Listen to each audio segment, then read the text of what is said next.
take container loads back of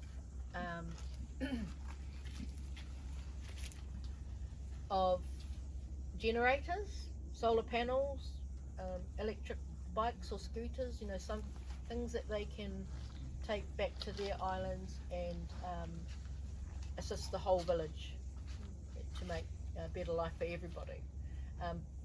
Vanuatu, they particularly come here and work because it costs $1,500 a year to send a child to school, and if you're getting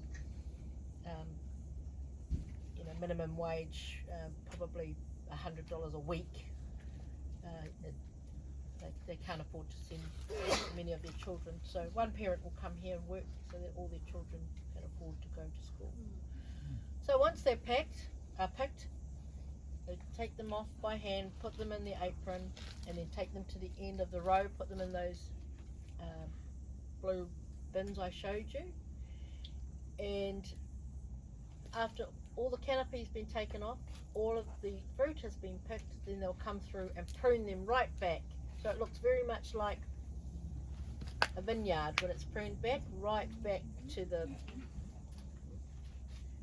you know, just right back so that there's nothing growing. So that happens around September, October. And when that's all finished, if anybody's standing next to a yellow string, there's some there, don't pull them just yet, because we won't be pulling those until October. So we'll pull those, and it drops down all those ones I told you we were going to use later on. Those ones up on the teepees or the strings there. Pull the yellow strings, they fall down, but we don't even wait for the vines to grow because we've had them in the wings growing. They're dropped in October, and what happens in October, November? Those little flowers start growing, we go and get the bees, starts all over again. So that's what happens in the orchard. Once they're in the pack house, however, they've got to move along a conveyor belt, and again they're scrutinised. 50 to 70 images per second are taken of each fruit, and it will determine if we have missed any.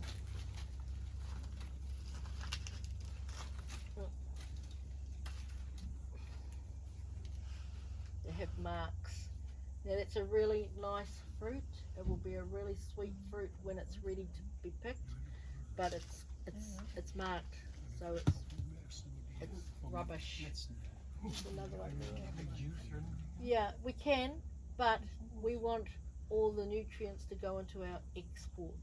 So what happens is, if we see marks on them now, they're taken off now, because it's just wasting our nutrients, so that it gives all the other ones a better chance to grow.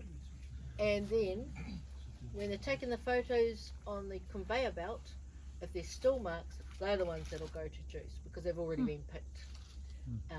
So they'll go to juice, jam, chutney, paste, all the different things we can make out of kiwi fruit, liqueur.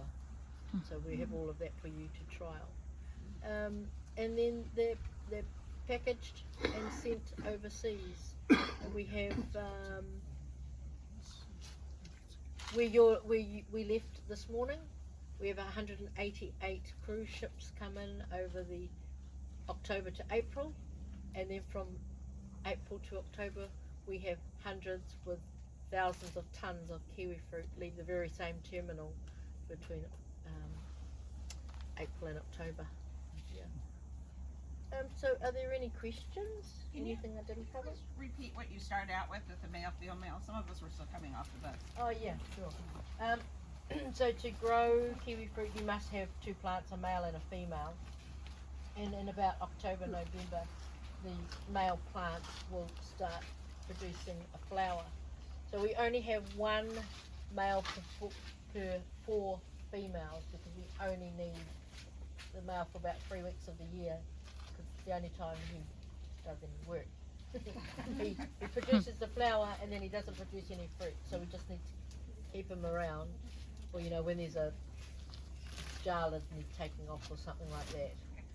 So we bring in 1 million bees per 10 hectare, and we only need 10 hectares for a viable orchard.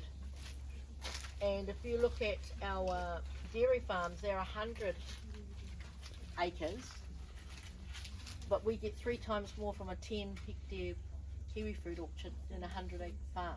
So many farms have just been turned into 8 kiwifruit orchard farms. What was the difference with the look between them? What do they look like? You said the female and the male. Well, I can tell them easily because all the female have the girdling. So the girdling is the cut that we make. But also, I stood by a male, and if you follow any of his branches, they just end there. And if you see any fruit growing, like this fruit here is actually from that female over there. When you're just like going out to buy your kiwi trees, Yeah. how do you tell the difference between the male and the female? Oh, okay. They have a different colour. The male tree is much lighter. So when we drive away, it's you can easily see the difference because you can see the colours against each other. You know, when we drive away, it's because you can actually see the canopy in a different colour. But you can see these are a lighter green, but it's hard to tell when green, we're. okay. It's the actual leaf is a lighter green. What's the lifespan of a female tree? Because I mean, you girdle it enough, and it's going to be, kaput. Yeah, we've only started girdling in the last maybe 3 to 5 years. It's probably something somebody came up over COVID because they had nothing else to do. But our oldest root kiwi fruit is 90 years old, 90. and it's still producing fruit. Does the girdling hurt the longevity? Well, I don't know We if don't they've know, girdled yeah, that one. Yeah. So how old would these ones be? These?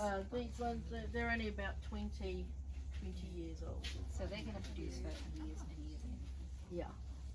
So when I buy kiwi fruit, it's still hard. What's the best way to ripen it? Lovely question.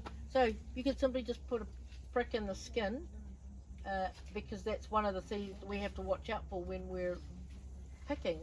We've got to take the, it's called knobbing, the little stump end of the end, because once they're all together in a pack, if one pricks the other, then they're all going to start ripening. So one way is just to prick the skin to expose it to the air. Another way is to put it in a brown paper bag so it ripens itself. But if you put it with a green apple or a banana, the ethylene from that fruit will react to ripen it. And ripen Cool. it faster? Ripen it faster. So you say when they're picking it, they take the little pointy thing off this Yeah, end or the at other? the top. At the At the top. top, Okay, yeah. gotcha. Okay. Now the other thing about what you can utilise kiwi fruit for is it's been proven to be the most nutritious fruit in the world. It has 3 times more vitamin C than orange, more potassium than a banana, but it's the enzymes that are within it that are really its most beneficial. So for example, if you were to slice a kiwi fruit and lay it on tough steak or squid, a tough meat, it will tenderize it. So don't leave it on for more than 20-30 minutes or you'll have mush.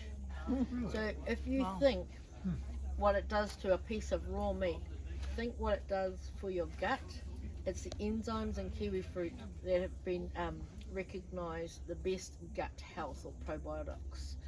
So here in New Zealand, our go-to for hospitals and rest homes is kiwi fruit. So we will often, our second grade kiwi fruit, give it to hospitals and rest homes. And we still happen to have tons of leftover kiwi fruit, and that's fed to our cattle and our sheep, which in turn probably makes their meat very nice once you get to eat them. But now a kiwi fruit a day would be the best thing to do to have for your gut health, and it's proven the older that we get, the more problems we tend to be having in this day and age with our gut health. So we've also devised a way to put kiwi fruit into a capsule so that you can get the enzymes daily when you can't get a fresh kiwi fruit every day. And I'll point those out to you too at particularly good for irritable bowel syndrome and the like.